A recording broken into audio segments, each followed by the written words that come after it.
Áno, ako predseda spomenul, ja už som tiež hovoril, že 4.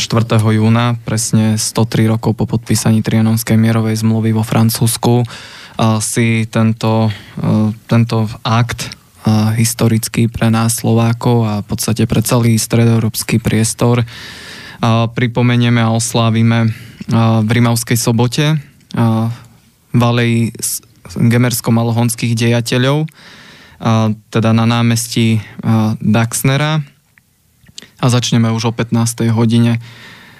Takže srdečne všetkých pozývam. Myslím si, že to bude podujatie pre všetkých lojálnych občanov Slovenskej republiky a dôstojne oslávime tento významný dátum v našich spoločných dejinách.